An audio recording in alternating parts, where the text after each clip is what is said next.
Selamat bertemu kembali di materi untuk mata kuliah perancangan arsitektur 1. Setelah sebelumnya kita berbicara tentang bentuk dan ruang, lalu proportion and scale, maka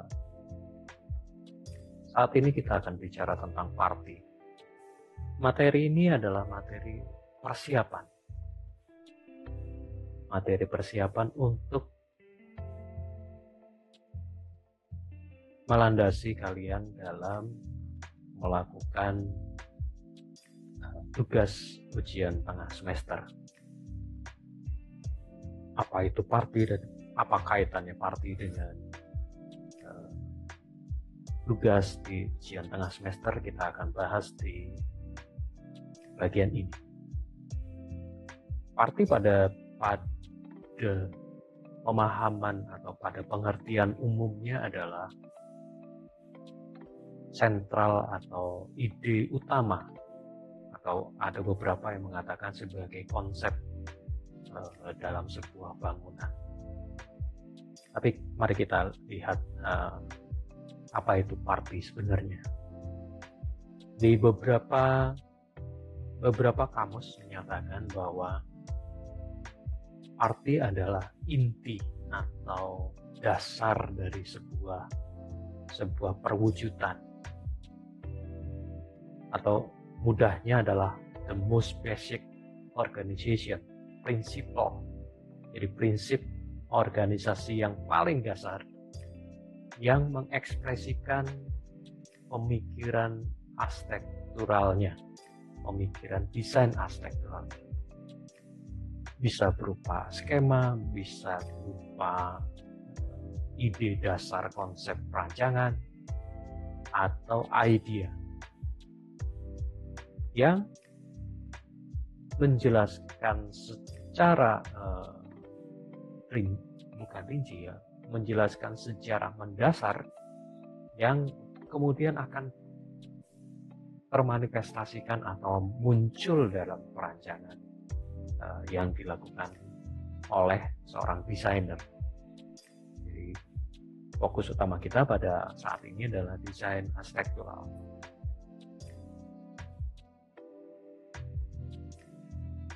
Bahasan yang tentang parti ini cukup dibahas mendalam dalam buku ini, buku dari Matthew Frederick, tentang 101 hal yang kita akan pelajari di dalam sekolah arsitektur atau jurusan arsitektur. Dia menyatakan bahwa arsitektur dimulai dari sebuah idea, sebuah gagasan. The good design solutions are not merely physical interesting, but are driven by underlying ideas. Jadi tidak hanya sekedar fisik semata, tapi justru dimulai atau didasarkan atau bahkan muncul dari sebuah idea. An idea is a specific mental structure by which we organize, understanding, and give meaning to external experience and information. Jadi idea itu benar-benar melandasi atau menjadi fondasi paling mendasar dalam sebuah perancangan arsitektur menurut si Matthew Frederick ini. Kalau kita lihat idea itu apa? Idea ada yang menyatakan menurut kamus adalah tujuan atau purpose, atau kalau di dalam bahasa Indonesia itu banyak sekali. Ada yang ide, gagasan, gambaran, pemikiran, pendapat, rencana, angan-angan, cita-cita. Ini yang kemudian menjadi dasar dalam sebuah rancangan arsitektur.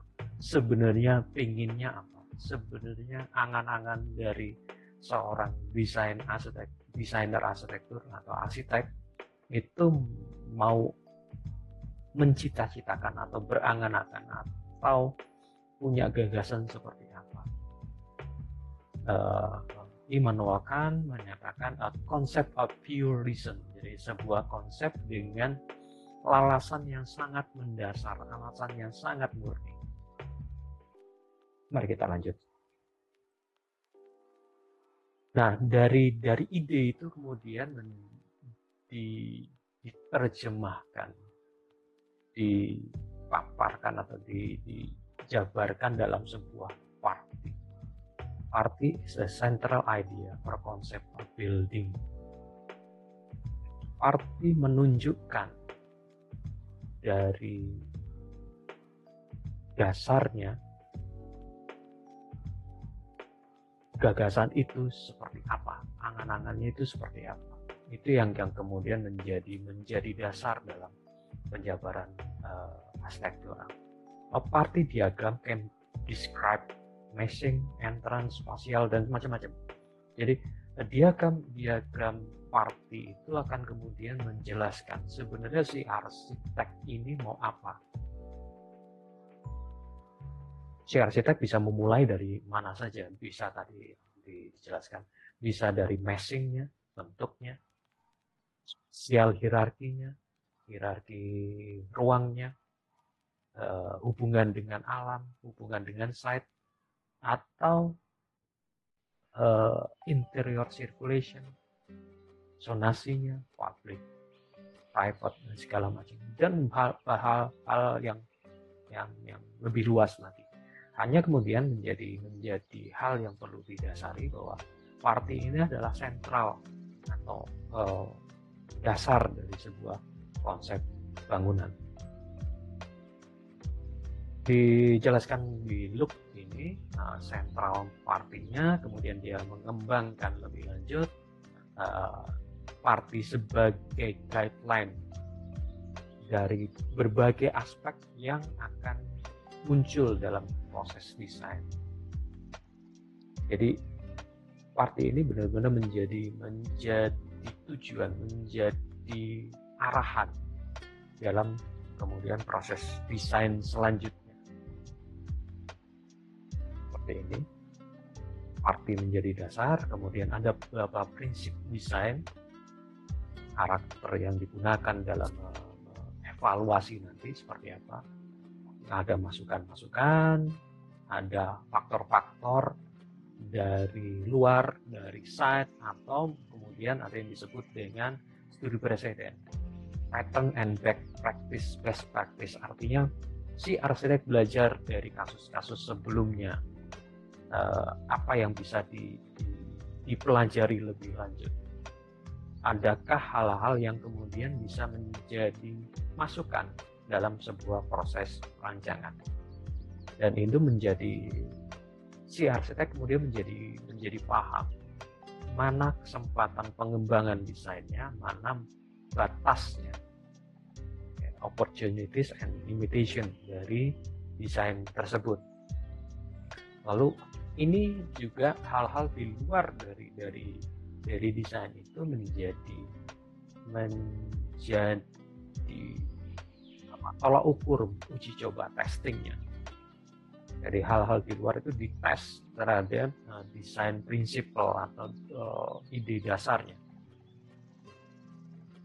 Kemudian muncullah apa yang disebut dengan design decision, keputusan desain. Tapi kembali lagi, keputusan desain itu yang dicobakan atau diarahkan kembali ke central idea atau party. Jadi party bisa dikatakan sebagai holistic design yang semua keputusan desain, semua keputusan pemikirannya kembali lagi ke party itu. Sedangkan desain prinsipal mengevaluasi solusi, hal-hal di luar menjadi pola bagaimana orang lain melakukan terhadap desain itu. Mungkin ada yang bisa kita pelajari, mungkin ada yang bisa kita ambil dalam proses desain kita. Oke. A good designer are fast on their feet. Jadi seorang desainer yang baik memang benar-benar mengacu pada dirinya sendiri.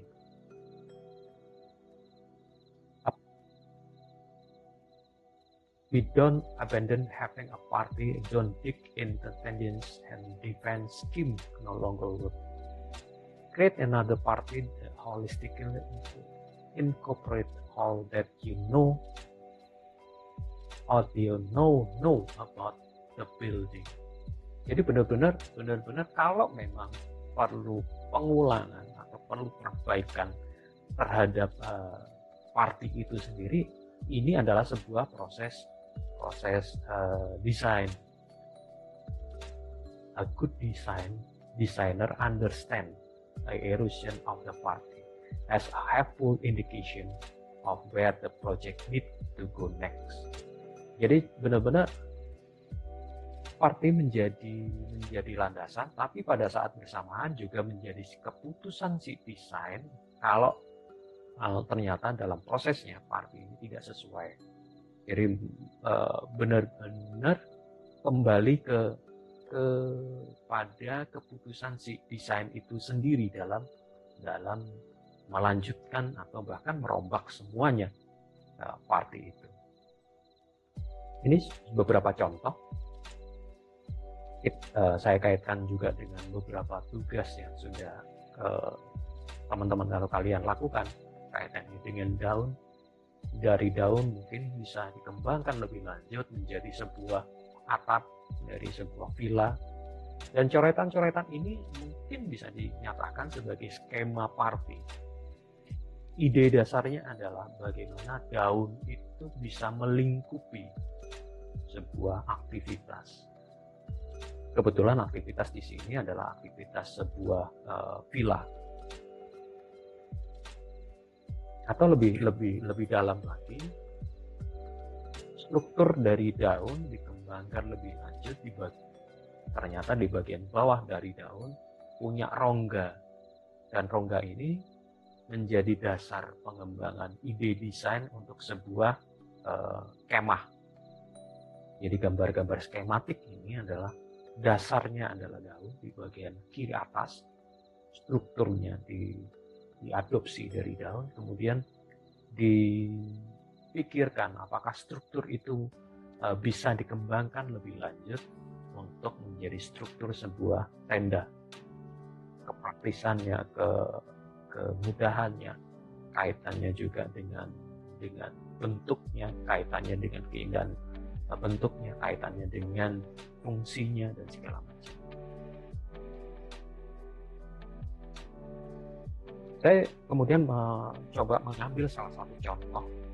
Ini adalah skema yang diungkapkan atau yang dibuat oleh Maya Lin ketika masih berumur sekitar 20-an.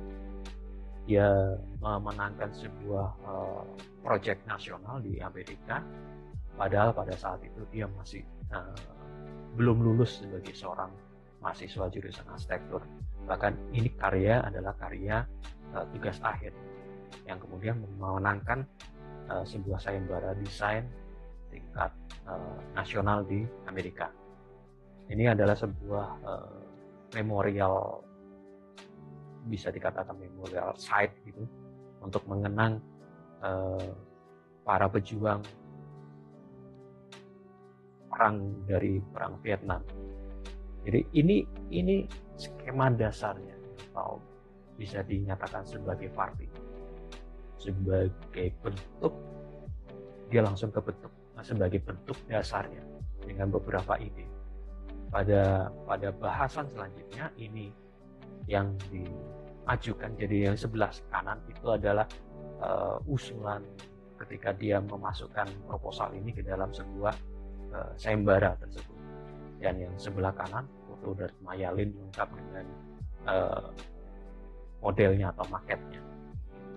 Sebuah ide yang sangat sederhana tapi cukup powerful, karena bentuk itu didasarkan atau dimunculkan dari sudut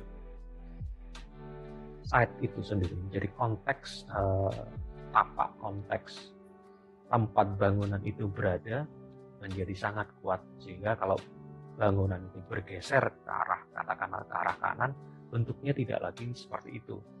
Jadi ini bentuk atau skema dasar dari bentuk yang sangat sederhana itu didasarkan pada sebuah pemikiran yang cukup panjang. Jadi sudut pandang dan sudut akuan itu berdasarkan dari keberadaan site, dan ini perwujudan tiga dimensinya. Jadi ada World War Memorial, kemudian ada kantornya, dan ini venue Vietnam Veteran Memorial. Jadi itu yang kemudian didasarkan atau menjadi patokan Mayalin dalam membuat sebuah konsep dasar bentukan dari memorialnya, Vietnam Veteran Memorial. Dan ini wujud hasilnya. Jadi bentuk yang sangat sederhana dan sangat mendasar ini didasarkan sebuah pada pemikiran, sudutnya ini pada tugu tadi. Kalau kita kembali ke awal, jadi tugu ini World War Memorialnya sebagai sudut awal atau titik temunya, sudut pandang, sehingga kalau diambil dari kanan bawah itu kita bisa melihat tugu obliknya dari Memorial World War Memorial. Kemudian yang dikembangkan lebih lanjut. Nah, kemudian bagaimana sih sebenarnya party itu muncul ke dalam konsep? Kita coba belajar. Kalau tadi dari Mayalin kita juga sudah lihat bagaimana skema itu kemudian langsung muncul atau langsung menjadi dasar bentukan memorialnya. Mari kita belajar dari Le Corbusier. Ketika Le Corbusier jalan-jalan ke Chandigarh, dia melihat mensketsa beberapa, katakanlah ini sebagai kerbau, sapi sebagai hewan yang sangat dipuja di India, kaitannya dengan agama Hindu. Kemudian melihat beberapa bentukan arsitektural, dia sketsa. Lalu kemudian dari sketsa ide itu, sketsa keberadaan lokasinya, keberadaan budaya sekitarnya, dimunculkan atau diwujudkan dalam sebuah sketsa dasar, dan akhirnya adalah bentuknya seperti ini. Ada hal-hal yang dari konteks budaya, kemudian dari konteks lingkungannya, diwujudkan dalam sebuah konsep dasar yang sangat kasar, yang bisa dikatakan sebagai konsep dasar perancangan, atau tadi diungkap juga sebagai partinya, yang kemudian muncul dalam bentukan arsitektural. Ini juga bisa dikatakan partinya dari gambar sketsa ingin memasukkan beberapa cahaya matahari ke dalam ruangan, bentuk dasarnya, skema dasarnya, yang kemudian muncul di bagian kanan, wujud bentuk jadi arsitekturalnya. Jadi kalau kita lihat tadi bahwa party benar-benar menjadi skema atau menjadi dasar pemikiran arsitektural, bisa berupa sketsa bentuk dasar, bisa berupa skematik desain, macam-macam bentuknya. Kayak Mayalin tadi benar-benar bentuknya hanya langsung pada bentuk, sedangkan kalau Le Corbusier tadi yang bentuk ini dia mendasarkan pada budaya, pada konteks lokalnya, yang kemudian dikembangkan menjadi sebuah sketsa dasar atau ide dasar dalam proses selanjutnya yang kemudian muncul di dalam bentukan arsitektural. Di sini kita bisa lihat bahwa party benar-benar mendasari, benar-benar mengungkapkan ide dasar, gagasan atau angan-angan dari seorang arsitek. Sehingga bagaimana yang jadi masalah kemudian adalah bagaimana Parvi itu bisa diimplementasikan, mencari ide dasar, mencari pemikiran dasar, dan the party begin. Terima kasih sudah menyaksikan. Sampai jumpa di materi berikutnya.